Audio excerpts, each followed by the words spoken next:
நண்பர்கள் அனைவருக்கும் வணக்கம். இது உங்கள் ஸ்ரீ ஐஏஎஸ் அகாடமி வெற்றியின் வழிகாட்டி. 2025 குரூப் 4 தேர்வில் பொது தமிழ் பாடப்பகுதியில் நீங்கள் 100க்கு 100 எடுக்க வேண்டும் அப்படிங்கிற அந்த நோக்கத்திற்காக நம்முடைய ஸ்ரீ ஐஏஎஸ் அகாடமியின் சார்பில் 6ஆம் வகுப்பிலிருந்து 12ஆம் வகுப்பு வரை உள்ள பழைய சமச்சீர் புத்தகத்திலிருந்து தினம் ஒரு இயல் வாரியாக படிக்க சொல்லி நம்ம டெலகிராம் சேனலில் டெஸ்ட் வச்சுக்கிட்டு வரோம். அந்த வகையில் இன்றைக்கி 6ஆம் வகுப்பு இயல் 6 அதில் கேட்கப்பட்ட வினாக்களுக்கான விடை குறிப்புகள் தான் நம்ம இந்த வீடியோவில் பார்க்க போகிறோம். ஸோ வாங்க வீடியோக்குள்ளே போகலாம்.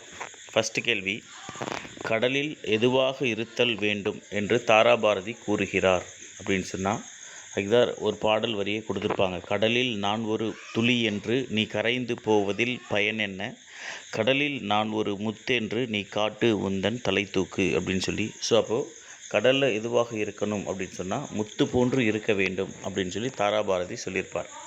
ஸோ இரண்டாவது கேள்வி, நடுவண் அரசு முத்துராமலிங்கருடைய அஞ்சல் தலையை வெளியிட்ட ஆண்டு எந்த வருஷம் சார்? முத்துராமலிங்க தேவருக்கு ஸ்டாம்ப் வெளியிடுறாங்க அப்படின்னு சொன்னால் 1995 வெளியிடுறாங்க. ஓகேவா, ரைட். ஸோ மூன்றாவது கேள்வி, நூலாசிரியரை பொறுத்துக அப்படின்றது. ஔவையார் புறநானூறு, தாராபாரதி திண்ணையை இடித்து தெருவாக்கு, முத்துராமலிங்கர் தேசியம் காத்த செம்மல். ஓகேவா. ஸோ அப்போது 2, 3, 1 ஆப்ஷன் ஏ தான் இதுக்கு கரெக்டான ஆன்சராக இருக்கும். ஓகேவா. So option A. Okay, right. நாலாவது கேள்வி, எவ்வழி நல்லவர் ஆடவர் அவ்வழி நல்லை வாழிய நிலனே என்ற பாடல் வரி இடம்பெற்ற நூல். சரிங்களா. ஸோ இதுதான் புறநானூறு பாட்டு. ஔவையார் பாடியிருப்பாங்க. ஔவையாருடைய பாடல் தான் கொடுத்துருப்பாங்க.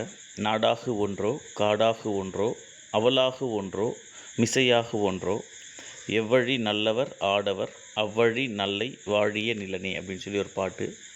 ஸோ அப்போ இது எந்த பாடலில் எந்த நூலில் இடம்பெற்றிருக்கிறது அப்படின்னு சொன்னால் புறநானூரில் இடம்பெற்றிருக்கும். ஐந்தாவது கேள்வி, அவள் என்பதன் எதிர்ச்சொல் தருக. சரியா. அவள் அப்படின்னா பள்ளம். அவள்னா அறிஞர் பொருள் பள்ளம். அதுக்கு எதிர்ச்சொல் என்னன்னு கேட்குறாங்க, மேடு. சரிங்களா. மிசை அப்படின்னு வரும். ரைட்டா. ஸோ அதுக்கு அடுத்தது ஆறாவது கேள்வி, அரிய நெல்லிக்கனியை அதியமானிடம் பெற்றவர் யார் அப்படின்னு சொன்னால் ஔவையார். ஸோ அதியமானிடம் நெல்லிக்கனி பெற்றவர் யார் அப்படின்னு சொன்னால் ஔவையார். ஏழாவது கேள்வி பாருங்கள், எத்தனை உயரம் இமயமலை அதில் இன்னொரு சிகரம் உனது தலை அப்படின்னு சொல்லி இந்த பாடலை பாடியவர் யார் அப்படின்னு சொன்னால் தாராபாரதி. ஆனால் நீங்கள் ஆப்ஷன் நல்லா கவனிச்சிங்கன்னா தாராபாரதியுடைய இயற்பெயர் தான் என்ன சார்னா ராதாகிருஷ்ணன் அப்படின்னு கொடுத்துருப்பாங்க. ஸோ அப்போது ஆன்சரு பி மற்றும் சி இரண்டும் சரி அப்படின்னு நீங்கள் சூஸ் பண்ணணும். சரியா. ஸோ தாராபாரதி இயற்பெயர் ராதாகிருஷ்ணன். ஓகேங்களா, ரைட். ஸோ எட்டாவது கேள்வி, தாராபாரதியினுடைய காலம். ஏன்னா இது வந்து ஒரு ஃபேன்சியான ஒரு நம்பராக இருக்கும். அதனால் இதையும் பரீட்சையில் அடிக்கடி கேட்பாங்க, மறக்காமல் ஞாபகம் வச்சுக்கோங்க. தாராபாரதியுடைய காலம் 1947 பிறக்கிறாரு. 2000வது ஆண்டு மறைகிறார். சரியா. 1947 சுதந்திரம் அடைந்த வருடம் பிறக்கிறாரு. 2000வது வருஷம் மறைவு. ஸோ 9வது கேள்வி பாருங்கள், தாராபாரதி நூல்களுள் தவறானது எது அப்படின்னு கேட்டிருப்பாங்க. ஸோ எது சார் அப்படின்னு சொன்னால் ஆப்ஷன் டி, இமயம் எங்கள் காலடியில் அப்படிங்கிறத தவறானது. சரியா. ஸோ புதிய விடியல்கள், இது எங்கள் கிழக்கு, தாராபாரதி கவிதைகள், விரல் நுனி வெளிச்சங்கள், வேலைகள் அல்ல வேள்விகளே, பூமியை திறக்கும் பொன்சாவி, இது எல்லாமே அவருடைய நூல்கள் தான். இமயம் எங்கள் காலடியில் இந்த ஒரு நூல் மட்டும்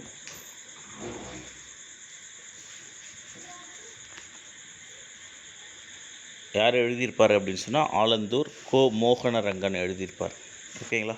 ஸோ 10வது கேள்வி, தாராபாரதி வாங்கிய விருது அப்படின்னு கேட்டிருப்பாங்க. தமிழக அரசினுடைய நல்லாசிரியர் விருது வாங்கியிருப்பார். ஓகேவா. 11வது கேள்வி, முத்துராமலிங்கர் பிறந்த ஆண்டு 1908. ஓகேவா. 1907 சூரத் காங்கிரஸ் மாநாடு நடக்கும். அதற்கு அடுத்த வருஷம் 1908 சென்னையில் காங்கிரஸ் மாநாடு நடக்கும். ஸோ அந்த வருஷம்தான் முத்துராமலிங்க தேவர் பிறக்கிறார். ஓகே. ஸோ முத்துராமலிங்க தேவர் பிறந்த ஆண்டு 1908. மனிதனின் மனநிலையை இருள் மருள் தெருள் என்று குறிப்பிட்டவர் யார் அப்படின்னா பசும்பொன் முத்துராமலிங்க தேவர். சரிங்களா. மனிதனுடைய மனநிலையை இருள் மருள் தெருள் அப்படின்னு குறிப்பிட்டவர் முத்துராமலிங்க தேவர். சமபந்தி முறைக்கு ஊக்கமளித்த பெருமகனார் யார் அப்படின்னு சொன்னால் முத்துராமலிங்க தேவர். ஸோ நம்ம அவருடைய பாடம் தான் கொடுத்துருப்பாங்க. அதனால் எல்லா கேள்விகளுக்கும் அவர் தான் ஆன்சராகவே வருவாங்க. நீங்கள் கொஸ்டினை நல்லா கோத்ரூ பண்ணிக்கோங்க, அதுதான் முக்கியமானது. ஓகேவா? சமபந்தி முறைக்கு ஊக்கமளித்த பெருமகனார் யார் அப்படின்னு சொன்னால் முத்துராமலிங்க தேவர். 14வது கேள்வி பாருங்கள். ஜாதியையும் நிறத்தையும் பார்த்து மனிதனை மனிதன் தாழ்வுபடுத்துவது அப்படிங்கிறது பெருங்கொடுமை. ஆண்டவன் மனித குலத்தை தான் படைத்தானே தவிர சாதியையும் நிறத்தையும் அல்ல அப்படின்னு ஜாதியை பற்றி யார் சொல்லியிருப்பா அப்படின்னா முத்துராமலிங்க தேவர் சொல்லியிருப்பார். ஆண்டவன் மனித குலத்தை தான் படைத்தானே தவிர சாதியையும் நிறத்தையும் அல்ல அப்படின்னு ஜாதியை பற்றி முத்துராமலிங்கர் சொல்கிறார். வங்கசிங்கம் என்று அழைக்கப்படுபவர் நேதாஜி.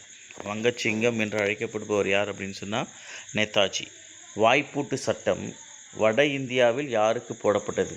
இந்த வாய்ப்பூட்டு சட்டம் அப்படின்னு என்னென்னா பொதுக்கூட்டங்களில் கலந்து கொள்ளக்கூடாது, பேசக்கூடாது, பேசுவதற்கு தடை விதித்து பிரிட்டிஷ் அரசாங்கம் போட்ட சட்டம் தான். ஸோ வட இந்தியாவில் 2 பேருக்கு தான் இந்தியாவில் இந்த வாய்ப்பூட்டு சட்டம் போட்டிருப்பாங்க. அதனால் அடிக்கடி இது கேள்வி கேட்பாங்க, மறக்காமல் ஞாபகம் வச்சுக்கோங்க. சரியா? இந்தியாவில் வாய்ப்பூட்டு சட்டம் போடப்பட்ட 2 பேர். ஒன்று வட இந்தியாவில் திலகர், இன்னொன்று தென்னிந்தியாவில் நம்ம பசும்பொன் முத்துராமலிங்க தேவர். ஓகேவா? ஸோ மறக்காமல் ஞாபகம் வச்சுக்கோங்க. வட இந்தியாவில் யாருக்கு போடப்பட்டது அப்படின்னு சொன்னால் திலகர். அதுவே தென்னிந்தியாவில் யாருக்கு போடப்பட்டது அப்படின்னா பசும்பொன் முத்துராமலிங்க தேவர். இது அடிக்கடி கேள்வி கேட்பாங்க, கொஞ்சம் மறக்காமல் ஞாபகம் வச்சுக்கோங்க. ரைட்டா? ஸோ அதுக்கடுத்தது 17வது கேள்வி. தேசியம் காத்த செம்மல் என்று முத்துராமலிங்க தேவரை புகழ்ந்தவர். இந்த கேள்விக்கு மட்டும் ஆன்சரை கமெண்ட் பண்ணுங்கள் பார்ப்போம். 17வது கேள்வி. தேசியம் காத்த செம்மல் என்று முத்துராமலிங்க தேவரை புகழ்ந்தவர் யார்? இது உங்களுக்கான வினா, மறக்காமல் ஆன்சர் பண்ணுங்கள். ரைட். அதுக்கடுத்து 18வது கேள்வி. சுதந்திர பயிரை தண்ணீர் விட்டோ வளர்த்தோம், கண்ணீரால் காத்தோம் அப்படின்னு சொன்னவர் யாருன்னு கேட்டால் பாரதியார். சரியா? சுதந்திர பயிரை தண்ணீர் விட்டோ வளர்த்தோம், கண்ணீரால் காத்தோம் என்று கூறியவர் பாரதியார்.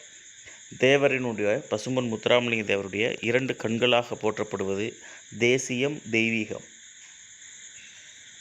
தேசியம், தெய்வீகம் இது ரெண்டையுமே அவருடைய 2 கண்களாக போற்றப்படுகிறது. பெரியாரின் 2 கண்கள்னு நேற்று டெஸ்ட்டில் பார்த்துருப்போம்.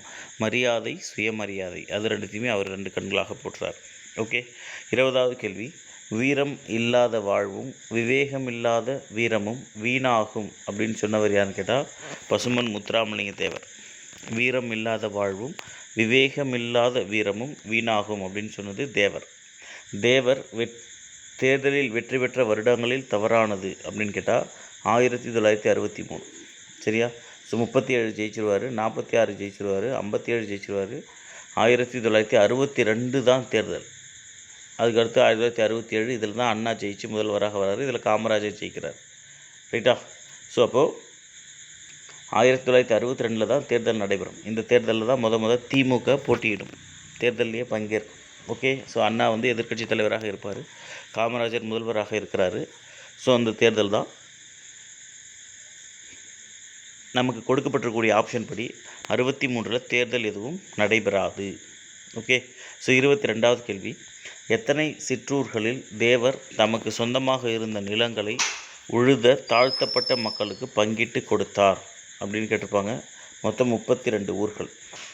32 ஊர்களில் தங்களுக்கு சொந்தமாக இருந்த நிலங்களை அவர் பங்கிட்டு கொடுத்துருப்பார். ரைட். ஸோ இந்த கேள்வி அடிக்கடி பரீட்சையில் கேட்பாங்க, மறக்காமல் ஞாபகம் வச்சுக்கோங்க. தேவரின் விருப்பத்திற்கு இணங்க மதுரைக்கு நேதாஜி வருகை புரிந்த தேதி 6/9/39. ஓகே. ஸோ அதுதான் 6/9/39. ஈஸியாக ஞாபகம் 6/9/39. ஓகே. 24வது கேள்வி. தற்பொழுது வழக்கில் இருக்கக்கூடிய சுட்டெழுத்துக்கள் 2. ஓகேவா? ஸோ சுட்டெழுத்துக்கள் அப்படிங்கிறது மொத்தம் 3. ஆ, இ, உ அப்படிங்கிறது.